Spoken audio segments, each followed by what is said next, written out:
चलो लर्न करो फॉर्मूला अभी। चलो देखो बेटा, याद हो गया, normality is equal to N factor into molarity. Normality और मोलरिटी का फॉर्मूले में डिफरेंस इक्विवेलेंट वेट का है, ठीक है। चलो आगे देखो, normality is equal to weight upon equivalent weight into volume, ठीक है। पहले वॉल्यूम लीटर में लेते हैं। अब मैं नॉर्मेलिटी इंटू वॉल्यूम को यहां पर ले गया लीटर में, है ना, वॉल्यूम इधर ले गया, तो एन इंटू वी हो गया बेटा। वेट अपॉन इक्विवेलेंट वेट, देखो वेट अपॉन इक्विवेलेंट वेट क्या होता है, gram equivalent, number of gram equivalent, या सिर्फ इक्विवेलेंट भी बोल सकते हैं, इक्विवेलेंट वेट नहीं, नंबर ऑफ ग्राम इक्विवेलेंट। तो वेट अपॉन इक्विवेलेंट वेट, मैं इसको ये भी लिख सकता हूं, weight upon molecular weight upon N factor. क्या आ जाएगा बेटा ये, N factor into weight upon molecular weight, ये क्या आ जाएगा, एन फैक्टर इंटू मोल्स। समझो ध्यान से, देखो number of gram equivalent, confuse मत हो ना, एक ही फॉर्मूले को मैं, इसी फॉर्मूले से सारी चीजें आ रही हैं, अपने आप करोगे, ये तो रट्टा मारना नहीं पड़ेगा, है ना, एक बार इसी फॉर्मूले से सारा कुछ आ रहा है ना। देखो मैं वॉल्यूम इधर ले गया बेटा, एन इंटू वी, तो वेट अपॉन इक्विवेलेंट वेट, मैंने इक्विवेलेंट वेट को क्या रख दिया, molecular weight upon N factor, है ना, पता है हमें equivalent weight molecular weight upon N factor, N factor यहां लिख दिया हमने, वेट अपॉन मॉलिक्यूलर वेट क्या होता है बेटा, मोल्स, तो एन फैक्टर इंटू मोल्स। तो नंबर ऑफ ग्राम इक्विवेलेंट के फॉर्मूले हो गए सारे। अगर आपको नॉर्मलिटी वॉल्यूम लीटर में है तो number of gram equivalent direct आ जाएंगे, है ना। छोटा सा क्वेश्चन पूछ लिया कि calculate number of gram equivalent, normality दे दी, वॉल्यूम लीटर में है तो ठीक है, लीटर में नहीं है तो लीटर में कन्वर्ट करोगे, तो number of gram equivalent N into V, या वेट अपॉन इक्विवेलेंट वेट, है ना, या एन फैक्टर इंटू मोल्स। अगर आपको मोल्स पता है, एन फैक्टर से मल्टीप्लाई कर दो तो क्या आ जाएंगे ये, ग्राम इक्विवेलेंट, ठीक है। ग्राम इक्विवेलेंट और मोल्स में क्या रिलेशन आ गया बेटा, ग्राम इक्विवेलेंट और मोल्स में number of gram equivalent is equal to N factor into moles, moles को एन फैक्टर से मल्टीप्लाई कर दो तो ग्राम इक्विवेलेंट आ गया। क्लियर है। अब देखो नॉर्मेलिटी और मोलरिटी में भी क्या रिलेशन था, normality is equal to N factor into molarity, ठीक है। जब इसके हम न्यूमेरिकल करेंगे तो फॉर्मूला अच्छे से लर्न हो जाएगा। अगर मैं यहां नंबर ऑफ मिली इक्विवेलेंट कर दूं, सुनो ध्यान से, नंबर ऑफ मिली इक्विवेलेंट्स, मिली लगा दिया बस मैंने, आगे नंबर ऑफ मिली इक्विवेलेंट, तो क्या होगा बेटा, नॉर्मलिटी इंटू वॉल्यूम एमएल में, ठीक है, लीटर की जगह वॉल्यूम किसमें आ गया, एमएल में, is equal to weight upon equivalent weight into क्या आ जाएगा, 1000, ये नंबर ऑफ मिली इक्विवेलेंट के फॉर्मूले हो गए, is equal to N factor into moles into 1000। ये सारे फॉर्मूले किसके हो गए, नंबर ऑफ मिली इक्विवेलेंट के। क्लियर है, number of milli equivalent N into V, V किसमें बेटा, एमएल में, या weight upon equivalent weight into 1000, या एन इंटू मोल्स इंटू 1000, ठीक है। देखो है कुछ नहीं, एक ही फॉर्मूले से आ रहा है सब कुछ, ठीक है, इतने सारे फॉर्मूले में रटने की जरूरत नहीं, एक ही फॉर्मूले से है, सब एक ही बात है ये, ठीक है, इससे निकाला है मैं नॉर्मलिटी से। क्लियर है, देखो ध्यान से, इतना क्लियर हुआ, यस और नो लिखो तब आगे बढ़ेंगे। क्लियर हो बेटा, यस, है ना। कैसे आ रहे हैं, ग्राम इक्विवेलेंट क्या है, मिली इक्विवेलेंट क्या है, ठीक है, ओके। चलो ठीक है बेटा, जो नो लिख रहे हैं देखो बेटा ध्यान से करें, लास्ट वाला भाई, ग्राम इक्विवेलेंट को 1000 से मल्टीप्लाई कर दो मिली इक्विवेलेंट, भाई gram equivalent weight upon equivalent wait होता है या एन इंटू वी, देखो इससे आया ना बेटा ये। भाई नॉर्मलिटी क्या होती है, number of gram equivalent, number of gram equivalent क्या होते हैं, wait upon equivalent weight into volume, ठीक है। हम वॉल्यूम इधर ले गए, वेट अपॉन इक्विवेलेंट वेट रह गया, तो वेट अपॉन इक्विवेलेंट वेट क्या बताया था मैंने, नंबर ऑफ ग्राम इक्विवेलेंट, ठीक है। तो और इक्विवेलेंट वेट को क्या लिखेंगे बेटा, molecular mass upon N factor, N factor इधर आ गया, ये वेट अपॉन मॉलिक्यूलर वेट क्या हो गया, मोल्स।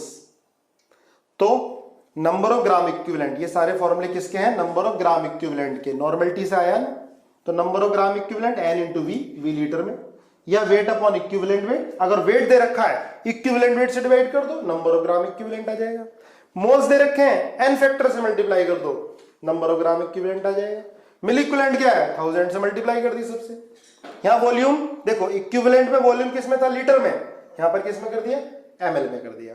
क्लियर है, चलो क्वेश्चन लिख करते हैं, तब आपको लर्न होंगे।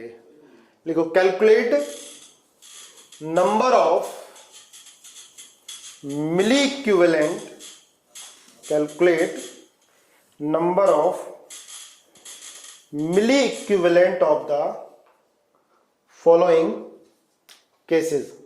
पहला आपको क्या निकालने हैं, नंबर ऑफ मिली इक्विवेलेंट निकालने हैं।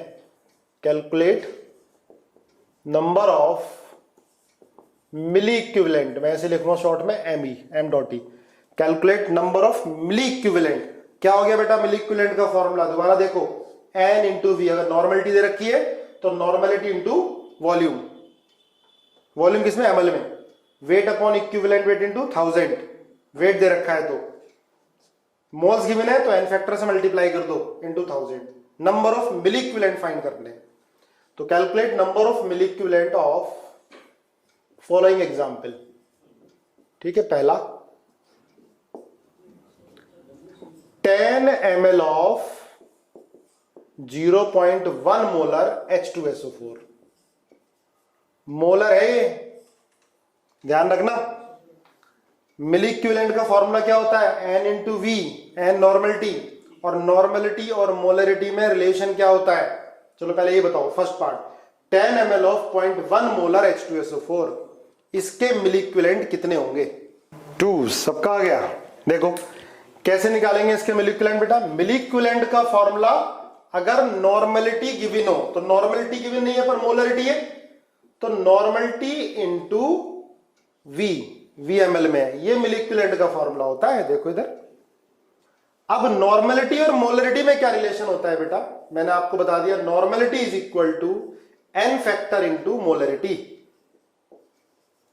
ठीक है, और एन फैक्टर H2SO4 का कितना होता है, 2, इंटू मोलरिटी कितनी है, 0.1, तो 0.2 आ गई नॉर्मेलिटी, तो नॉर्मेलिटी 0.2 इंटू वॉल्यूम, सबका सही है 2, मिली इक्विवेलेंट कितने आ गए, 2।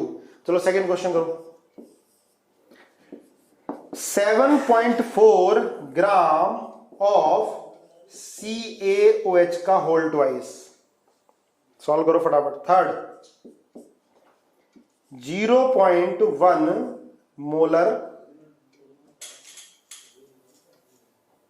100 ml of 0.1 molar H3PO4,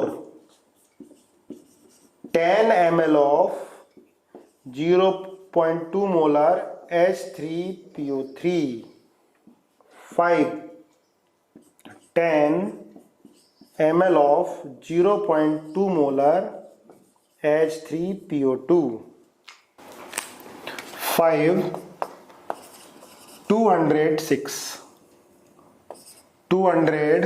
ml of 0.1 molar H3BO3। देखो मैं एग्जाम्पल आपको क्यों दे रहा हूं, ताकि इनके एन फैक्टर आपको लर्न हो जाए अच्छे से, मैंने पहले भी कराया हुआ है। ठीक है, H3BO3 7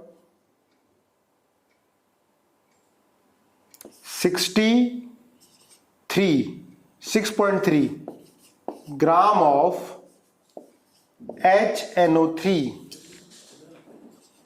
8 2 मोल ऑफ Al2SO4 का होल थ्राइस। ठीक है, अब आप मुझे बताओ सेकंड का आंसर क्या होगा। देखो पहला बेटा, अब मैं बिल्कुल देखो आसान से सेम टाइप के क्वेश्चन आपको बार बार इसलिए करा रहा हूं कि आपको लर्न हो जाए। ठीक है ना, अब ये बेस है, तो बेस के केस में एन फैक्टर क्या होता है, एसिडिटी। एसिडिटी क्या होती है, number of OH minus ion. ठीक है, number of OH minus N। चलो देखो, अब इसमें वेट गिवन है, तो नंबर ऑफ मिल इक्विवेलेंट का फॉर्मूला क्या होगा? क्वेश्चन नंबर सेकंड देखो, नंबर ऑफ मिल इक्विवेलेंट का फॉर्मूला क्या होगा? Weight upon equivalent weight into 1000। Weight कितना है? 7.4। इक्विवेलेंट वेट कितना होगा? इसका मोलिकुलर मास 74, कैल्शियम हाइड्रोक्साइड का molecular mass 74 upon 2 N factor into 1000, क्योंकि मिल इक्विवेलेंट पूछे तो क्या आंसर आ जाएगा बेटा? 200। सबका सही था, ठीक है। इसके बाद third, 100 ml of 0.1 molar H3PO4। बेटा आपको याद होना चाहिए H3PO4 का एन फैक्टर कितना था? 3। मैंने आपको रीजन बताया हुआ है, तीनों हाइड्रोजन ऑक्सीजन से अटैच है। तो नॉर्मेलिटी मिल इक्विवेलेंट जब N इंटू वी, एन को क्या लिखोगे बेटा? एन फैक्टर इंटू मोलरिटी, है ना। Normality is equal to N factor into molarity into volume. N factor कितना? 3, मोलरिटी 0.1 इंटू वॉल्यूम 100। आंसर कितना आ गया? 30, ठीक है ना। इससे अगला देखो 4, H3PO3 एन फैक्टर 2। मैंने आपको तरीका भी बताया था लर्न करने का, तो कितना आएगा बेटा इसमें भी? Mil equivalent normality into volume, normality N factor into molarity. N factor कितना इसका? 2, मोलरिटी कितनी? 0.2, वॉल्यूम कितना? 10। कितना आंसर आया? 4, ठीक है। इसके बाद आगे fifth, 10 ml of 0.2 molar H3PO2। आपको बता रखा है, देखने में हाइड्रोजन 3 है पर इसका एन फैक्टर कितना होगा? 1 H3PO2 का। तो मिल इक्विवेलेंट कितने आएंगे बेटा? N into V. तो नॉर्मेलिटी और मोलरिटी बराबर, क्योंकि एन फैक्टर है इसका 2, वॉल्यूम कितना है? 10। आंसर कितना आ गया? 2, है ना। लगभग सबका सही है। इसके बाद क्वेश्चन नंबर 6 देखो। 6 में देखो H3BO3 मैंने अलग से आपको लिखवाया था, ऑर्थोबोरिक एसिड, ठीक है। इसका एन फैक्टर 1 है ना। पिछली क्लास में देखना, नोट्स में आपने लिखा हुआ है और बड़े अच्छे अच्छे नोट्स बनाए हैं आप लोगों ने। तो इसका मिल इक्विवेलेंट होगा बेटा N इंटू बी। N और M मोलरिटी और नॉर्मेलिटी बराबर, क्योंकि N फैक्टर 1 आएगा इसमें। तो 1 into 0.1 into volume 200, answer 20। Clear है। इससे अगला 7, मिल इक्विवेलेंट जब वेट गिवन हो तो weight upon equivalent weight into 1000। Wait upon equivalent weight into 1000 कितना है वेट? 6.3। मॉलिक्यूलर मास कितना होता है इसका? 63। एन फैक्टर 1 इंटू 1000 कितना आया? 100। 8, 2 मोल ऑफ Al2SO4 का होल थ्राइस। अब याद करो, जब मोल गिवन हो तो मिल इक्विवेलेंट क्या होता है? N factor into moles into 1000, ठीक है। Mil equivalent N factor into moles into 1000। N factor कितना है? देखो सॉल्ट के केस में एन फैक्टर मैंने आपको बेटा काफी सारे एग्जाम्पल कराए। सॉल्ट में क्या होता है? टोटल पॉजिटिव और टोटल निगेटिव चार्ज। कितना है पॉजिटिव? 6, और निगेटिव भी कितना है? 6, कुछ भी ले लो। तो 6 इंटू मोल्स कितने? 2 इंटू 1000, ठीक है। 12,000 इसके मिल इक्विवेलेंट्स आ गए। क्लियर है। चलो आगे देखो। तो ये नंबर ऑफ मिल इक्विवेलेंट और नॉर्मेलिटी, नॉर्मेलिटी और मोलरिटी में रिलेशन हो गया। आपको फॉर्मूला लर्न हो गया होगा, इसकी एप्लीकेशन आने वाली है आगे। हेडिंग डालो बेटा, law of equivalence. Law of equivalence, equivalence समझना ध्यान से इसको, है ना। देखते हैं एक ही बार में समझा पाता हूं या नहीं समझा पाता, है ना आप लोगों को। लॉ ऑफ इक्विवेलेंस, जैसे बेटा ये A plus B gives C plus D. Law of equivalence, ये लॉ क्या कहता है कि जितने इक्विवेलेंट रिएक्टेंट्स के यूज होते हैं उतने इक्विवेलेंट प्रोडक्ट के बनेंगे। अगर एक इक्विवेलेंट ए का यूज होगा तो एक ही बी का यूज होगा और एक एक ही सी और डी का बनेगा। नंबर ऑफ ग्राम इक्विवेलेंट या equivalent of A used is equal to number of gram equivalent of B used is equal to number of gram equivalent of C formed is equal to number of gram equivalent of D formed।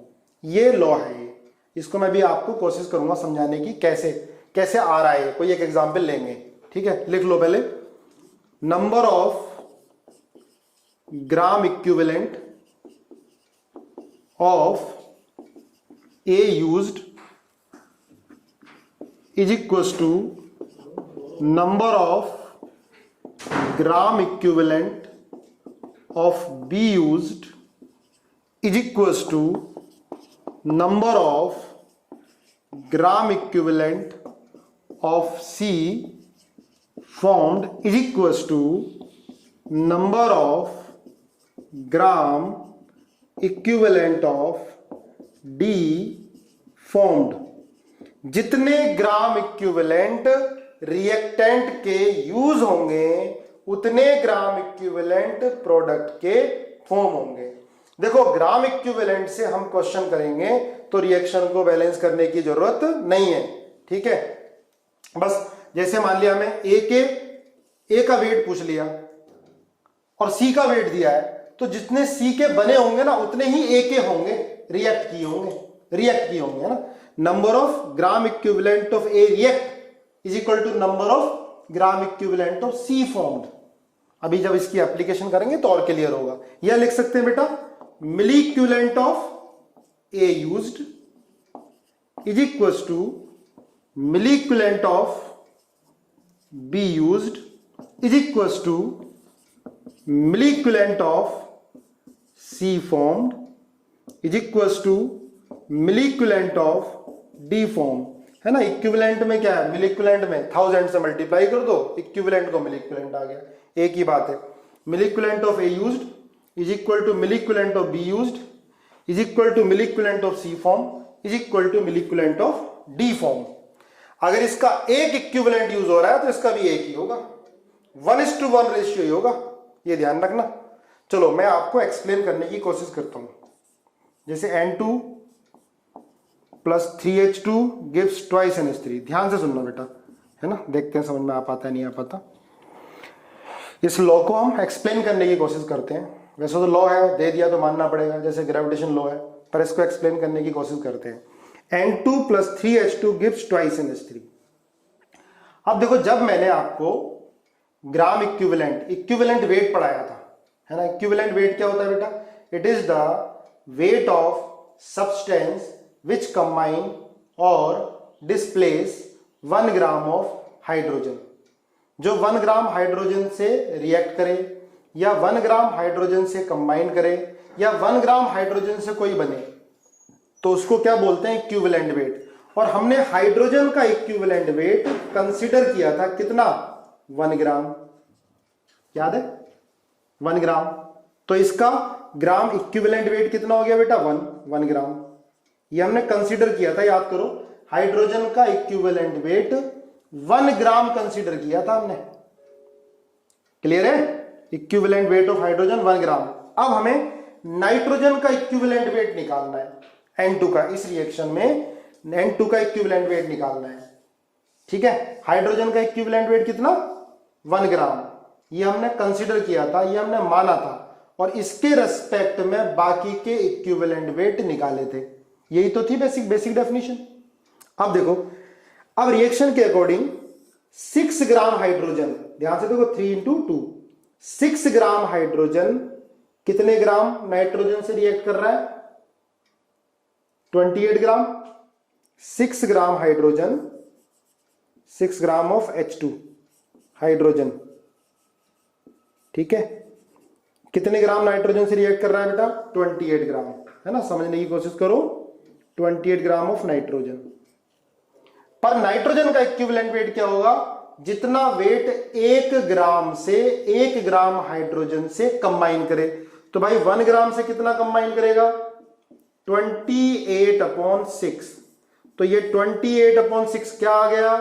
This is equivalent weight of nitrogen, basic definition से। Clear है इतनी बात?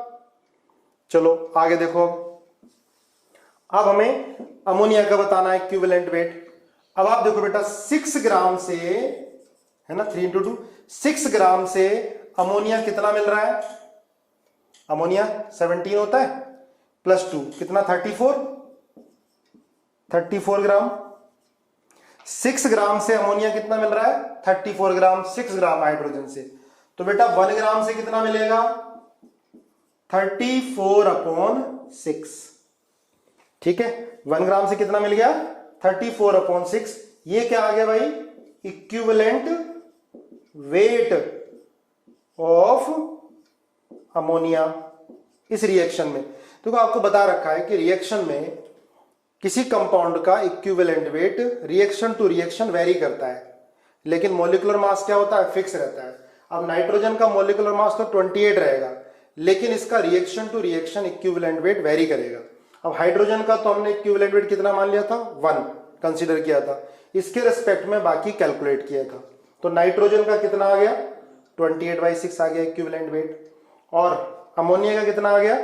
34/6 आ गया equivalent weight. ठीक है, अब हम law of equivalence देखते हैं। देखो ध्यान से, मैंने क्या लिखा है बेटा? Number of gram equivalent of A is equal to number of gram equivalent of B is equal to number of gram equivalent of C is equal to number of gram equivalent of D. ये है law of equivalence. अब देखो ध्यान से, N2 के number of gram equivalent, wait upon equivalent wait. अब इसका 1 मोल का वेट कितना है? 28 अपॉन इक्विवेलेंट वेट कितना निकाला है? 28/6। तो कितना आ गया बेटा? ये 6। अब देखो हाइड्रोजन का कितना है बेटा? 6 ग्राम वेट, 3 मोल का, अपॉन इक्विवेलेंट वेट कितना है? 1। कितना आ गया? 6। अमोनिया कितना है? 34 ग्राम, अपॉन इसका इक्विवेलेंट वेट कितना निकाला है? 34/6। कितना आ गया? 6। तो इसके ग्राम इक्विवेलेंट 6, इसके कितने? 6, इसके कितने? 6। अब बताओ क्लियर हुआ नहीं हुआ? यस और नो? अच्छा, एक बच्चे ने मुझे कल क्वेश्चन भेजा था कि सर इस रिएक्शन में आप इक्विवेलेंट वेट ऑफ H2O2 बताओ क्या होगा। ठीक है, देखो अभी बेटा हमने रेडॉक्स रिएक्शन नहीं पढ़ी, लेकिन फिर भी बेसिक डेफिनेशन से हम इसका इक्विवेलेंट वेट बता सकते हैं। और मैंने पहले बताया भी था आपको, क्या बताया था? इक्विवेलेंट वेट क्या होता है? It is the weight of substance which combine और डिस्प्लेस 1 ग्राम ऑफ हाइड्रोजन, ठीक है, और 8 ग्राम ऑफ ऑक्सीजन। अब यहां पर देखो, जब H2O2 का डिकम्पोजिशन हो रहा है, अभी किसी कंबाइन नहीं हो रहा है, इस रिएक्शन में तो डिकम्पोजिशन हो रहा है, और H2O2 का डिकम्पोजिशन होके क्या मिल रहा है? ऑक्सीजन मिल रहा है। चलो बताओ इसका इक्विवेलेंट वेट ऑफ H2O2 कितना आता है बेटा? कौन बताएगा? बेटा बेसिक डेफिनेशन से देखो, अब इसमें डिकम्पोजिशन में ऑक्सीजन दे रहा है, ठीक है, तो हम क्या लिखेंगे? Equivalent weight is the weight of substance which combine और गिव, अब कंबाइन नहीं हो रहा है, क्या कर रहा है? दे रहा है oxygen, which give 8 gram of oxygen. लेकिन अब इक्वेशन के अकॉर्डिंग देखो, इसके 2 मोल है बेटा, इसका 1 मोल मिल रहा है, ठीक है, तो आप देखो इसका 1 मोल मतलब वेट कितना? 32 ग्राम। 32 ग्राम कितने से मिल रहा है? 2 × 34, है ना, 68 ग्राम से।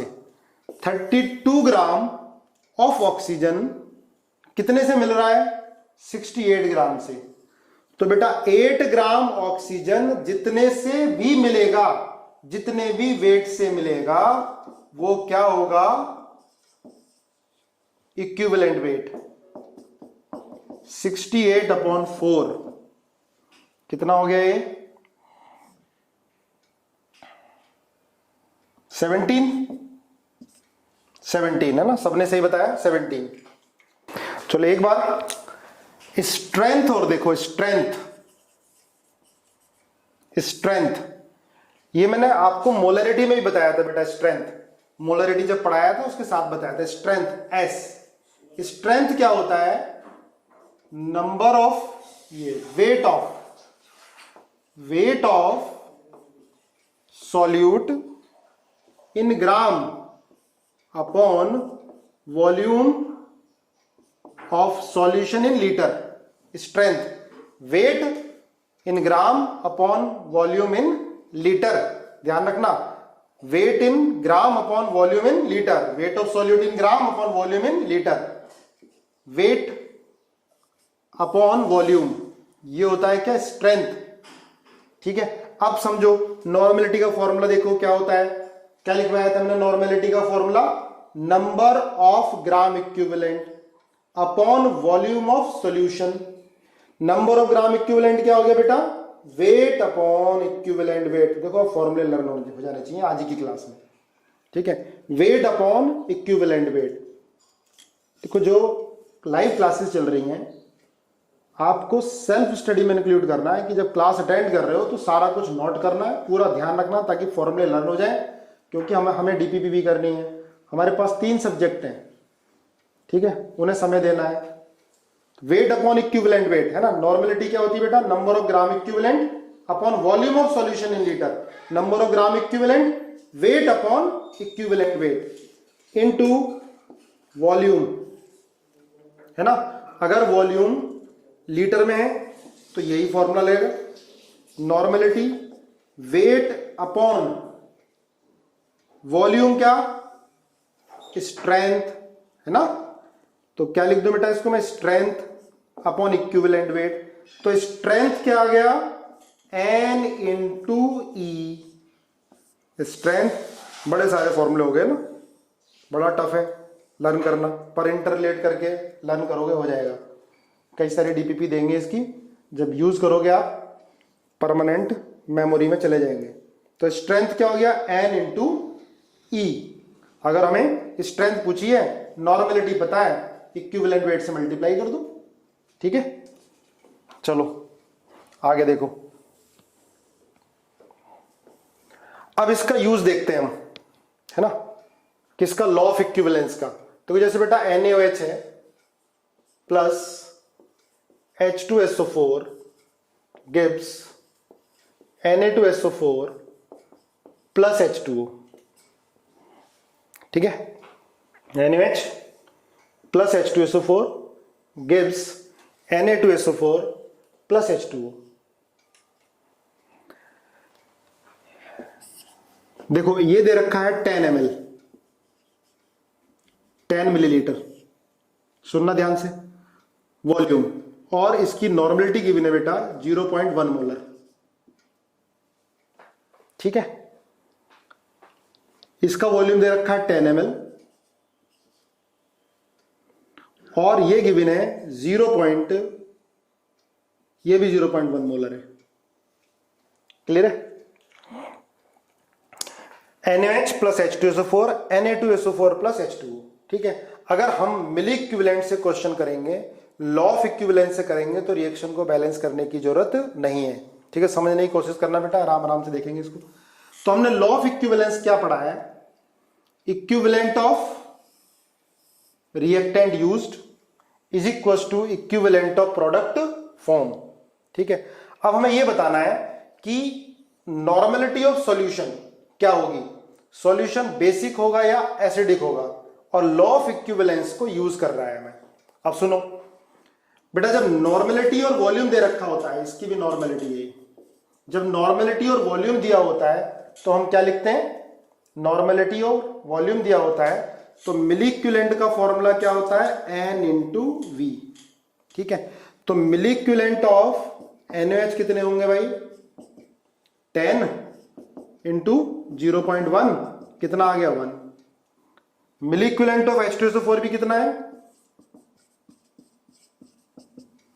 10 इंटू 0.1, कितना आ गया 1। तो इसके भी 1 मिली इक्विवेलेंट है और इसके भी 1 मिली इक्विवेलेंट है, तो सॉल्यूशन क्या होगा, कंप्लीट न्यूट्रलाइजेशन हो जाएगा, क्योंकि दोनों के मिली इक्विवेलेंट बराबर है। कंप्लीट न्यूट्रलाइजेशन होगा, दोनों के मिलिक्युलेंट बराबर है, तो ओवरऑल सॉल्यूशन क्या होगा बेटा, न्यूट्रल। ओवरऑल सॉल्यूशन क्या होगा, न्यूट्रल। देखो इसका एक मिलिक्युलेंट है, इसका एक मिलिक्युलेंट है, एक एक से पूरा रिएक्ट कर जाएगा, ये भी जीरो और ये भी जीरो, ठीक है। और ये कितना बनेगा, एक, और वाटर भी कितना होगा, एक। तो मिलिक्युलेंट Na2SO4 के कितने आ गए, एक। पर सॉल्यूशन में ना एसिड बचा ना बेस, क्योंकि इसके भी मिलिक्युलेंट वन थे, इसके भी मिलिक्युलेंट वन है, वन वन से पूरा खत्म कर देगा, तो सॉल्यूशन क्या आएगा, न्यूट्रल। और न्यूट्रल सॉल्यूशन का पीएच कितना होता है, 7, ठीक है। अगर टेम्परेचर 25 डिग्री सेंटीग्रेड है तो कितना होता है, 7। दोबारा देख लो बेटा, इसका भी एक मिलिक्युलेंट आया था, इसका भी एक आया था। अगर इसके 10 आते, इसके 5 आते, तो इसके 5 को न्यूट्रलाइज करते, ये पूरा खत्म हो जाता और ये क्या होता, 5 बच जाता। अब सॉल्यूशन क्या रहता, बेसिक। चलो एग्जांपल आगे करेंगे। अब आगे देख लो बेटा इसमें, अब मिलिक्युलेंट ऑफ Na2SO4 है ना, पूछ लिए कि बताओ Na2SO4 का वेट कितना बचेगा, या Na2SO4 में कंसंट्रेशन कितनी आएगी, है ना, रिएक्शन होने के बाद। तो मिलिक्युलेंट ऑफ Na2SO4 कितने आ गए, 1। मिलिक्युलेंट क्या होता है बेटा, N इंटू V, है ना, इज इक्वल टू 1। इसकी नॉर्मेलिटी हमें बतानी है, वॉल्यूम कितना, टोटल वॉल्यूम कितना, मिलाने के बाद 10 + 10, देखो रिएक्शन होने के बाद वॉल्यूम कितना हो गया, 20 इज इक्वल टू 1। तो नॉर्मेलिटी कितना आ गया बेटा, 1/20। ये किसकी नॉर्मेलिटी आई है, Na2SO4 की, ठीक है। अब इसकी मोलरिटी कितनी आएगी, देखो ध्यान से, नॉर्मेलिटी और मोलरिटी में क्या रिलेशन आता है, normality is equal to n factor into molarity. Na2SO4 का n फैक्टर कितना होगा, देखो बेटा ये सॉल्ट है, सॉल्ट के केस में n फैक्टर कितना है, टोटल पॉजिटिव और निगेटिव, कितना पॉजिटिव चार्ज है, 2, तो नॉर्मेलिटी क्या आएगी, 2 इंटू मोलरिटी, ठीक है। अब मोलरिटी कितनी आ गई बेटा, नॉर्मेलिटी अपॉन n फैक्टर, कितनी आई मोलरिटी, 1/20 इंटू 2, कितनी आ गई, 1/40। देखो ध्यान से, अब इसमें पूछ लिया कि आयंस की मोलरिटी क्या होगी, पूछ लिया आयंस की मोलरिटी क्या होगी। तो याद करो, पहले मैंने आपको बताया है Na2SO4 कैसे ब्रेक होगा, ट्वाइस Na प्लस SO4 2-। तो बेटा Na+ की मोलरिटी कितनी होगी, twice of molarity of this, और इसकी मोलरिटी कितनी आई, 1/40, कितना आ गया ये, 1/20। सल्फेट की कितनी होगी बेटा, जितनी इसकी है उतनी इसकी होगी, एक से एक ही मिल रहा है, तो कितना आएगा ये, 1/20 मोलर, ठीक है। इतना समझ में आया नहीं आया, SO4 वाला। बेटा देखो, जब Na2SO4, भाई ये तो सॉल्ट है, Na2SO4 जब स्प्लिट होगा तो ट्वाइस Na+ और सल्फेट आयन में, इसके 1 मोल से 2 मोल मिल रहे हैं, इसकी मोलरिटी m होगी तो इसकी 2m होगी। अब इसकी मोलरिटी आपने निकाल ली, है ना, देखो नॉर्मेलिटी 1/20 आई थी बेटा, normality n factor into molarity होता है, Na2SO4 का n फैक्टर कितना होगा, 2 होगा, सॉल्ट है, सॉल्ट में n फैक्टर क्या होता है, टोटल पॉजिटिव और टोटल निगेटिव चार्ज, ठीक है। तो normality 2 into molarity, molarity n/2, normality कितनी आई थी बेटा, 1/20 आई थी, इसको हमने 2 से डिवाइड कर दिया, 1/40, मोलरिटी आ गई Na2SO4 की। अब उसने पूछ लिया Na+ की बताओ मोलरिटी, सल्फेट की बताओ मोलरिटी, तो आप इसको स्प्लिट कर दो, 1 से 2 मिल रहे हैं तो Na+ की मोलरिटी इसकी डबल होगी, इससे सल्फेट 1 ही मिल रहा है तो सल्फेट की मोलरिटी बराबर ही हो जाएगी, ठीक है। और देखो इसमें भी आपको बताना है, देखो ये है बेटा CaOH का whole twice plus HCl CaCl2 plus H2O। अगर हम मिलिक्युलेंट से क्वेश्चन करोगे बैलेंस करने की जरूरत नहीं है, ठीक है। अगर हम मोल से करते हैं तब बैलेंस करने की जरूरत होती है, ठीक है। ये गिवन है नॉर्मलिटी 0.1 मोलर, मोलरिटी गिवन है, ठीक है, और वॉल्यूम गिवन है इसका 100 ml।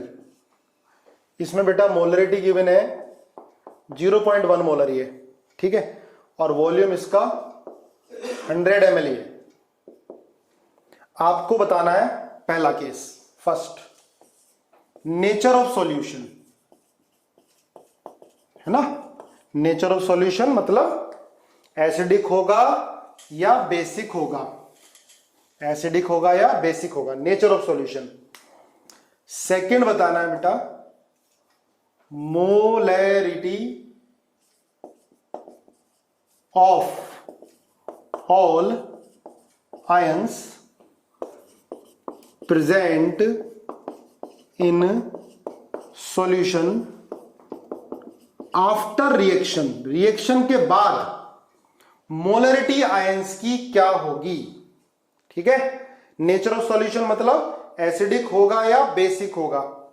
अब देखो बेटा मैंने मोलरिटी दे रखी है, लेकिन आप मोलरिटी को किस में कन्वर्ट करोगे, नॉर्मेलिटी में। हमें मिल इक्विवेलेंट से क्वेश्चन करना है तो N इंटू V, ठीक है, करके दिखाओ। नेचर ऑफ सॉल्यूशन बताओ, ठीक है, बेसिक आएगा, बिल्कुल सही बात है। देखो बेसिक बता रहे हैं, अब जिनका नहीं आया वो समझो बेटा। मिल इक्विवेलेंट का फॉर्मूला क्या होता है, हम पहले मिल इक्विवेलेंट निकालते हैं, मिल इक्विवेलेंट ऑफ, जिनको नहीं समझ में आया वो देखो और बाकी आगे करो। आयंस की मोलरिटी और नॉर्मेलिटी बताओ, ठीक है, मोलरिटी बताओ, पहले नॉर्मेलिटी निकालोगे फिर मोलरिटी निकालोगे, बाकी लोग करो, और जिनको समझ में नहीं आया वो देखो। मिल इक्विवेलेंट ऑफ कैल्शियम हाइड्रोक्साइड निकालो बेटा, पहले N इंटू वी लिखोगे। नॉर्मेलिटी, ये मोलरिटी की बिना है, नॉर्मेलिटी क्या होता है, अब तो यार आपको याद हो जाना चाहिए, normality N factor into molarity, है ना। N फैक्टर कितना है इसका, देखो कैल्शियम हाइड्रोक्साइड 2, मोलरिटी कितनी 0.1 इंटू वॉल्यूम कितना 100, कितना आ गया बेटा ये 20। मिल इक्विवेलेंट कैल्शियम हाइड्रोक्साइड के 20। अब मिल इक्विवेलेंट HCl के निकालो, ठीक है। इसकी नॉर्मेलिटी देखो, मोलरिटी दे रखी है तो normality N factor into molarity, N factor कितना होगा बेटा इसका 1, है ना। इसकी बेसिसिटी कितनी है 1 है, तो आप लिखोगे 1 इंटू मोलरिटी 0.1 इंटू 100, कितना आ गया 10 आ गया, है ना। इसके मिल इक्विवेलेंट 20 और इसके 10 है। लॉ ऑफ इक्विवेलेंस याद करो, क्या बताया था, plus HCl gives CaCl2 plus H2O। इसके मिल इक्विवेलेंट 20, इसके 10। अभी रिएक्शन नहीं हुई तो इसे 0 0 लिखोगे। जब बेटा रिएक्शन होगी तो लॉ ऑफ इक्विवेलेंस क्या कहता है, जितने इक्विवेलेंट रिएक्टेंट्स के यूज होते हैं उतने इक्विवेलेंट प्रोडक्ट के बनते हैं। तो भाई इसके 10 हैं तो 10 ही तो इसके यूज होंगे, ये कम है, इसके 10 हैं, इसके 10 यूज हो जाएंगे, बस रिएक्शन रुक गई। इसके 10 यूज हो गए, कितने बचे 0, ये कितने बचे 10, HCl खत्म, सॉल्यूशन में क्या बच गया बेस, मिल इक्विवेलेंट बेस के बचे कितने 10, HCl के खत्म हो गए। जब जितने रिएक्टेंट्स के यूज होते हैं उतने प्रोडक्ट के बनते हैं, ये होता है लॉ ऑफ इक्विवेलेंस। इसके 10 यूज हुए, इसके भी 10 यूज हुए, इसके 10 बनेंगे, इसके 10 बनेंगे। आयंस कहां से आएंगे, यहां से भी आएंगे और यहां से भी आएंगे। अब चलो, अब कैल्शियम हाइड्रोक्साइड है, ये Ca+2 आयन देगा और OH- आयन। पहले मिक्सिंग के बाद, रिएक्शन के बाद हम नॉर्मेलिटी निकालेंगे कैल्शियम हाइड्रोक्साइड की। तो क्या लिखोगे बेटा, mil equivalent of calcium hydroxide remain in the solution, कितने आगे 10, N into V equal to 10 लिखोगे, ठीक है। N नॉर्मेलिटी, वॉल्यूम कितना बेटा मिक्स होने के बाद कितना था 100 कितना हो गया 200 हो गया, है ना, मिक्सिंग के बाद।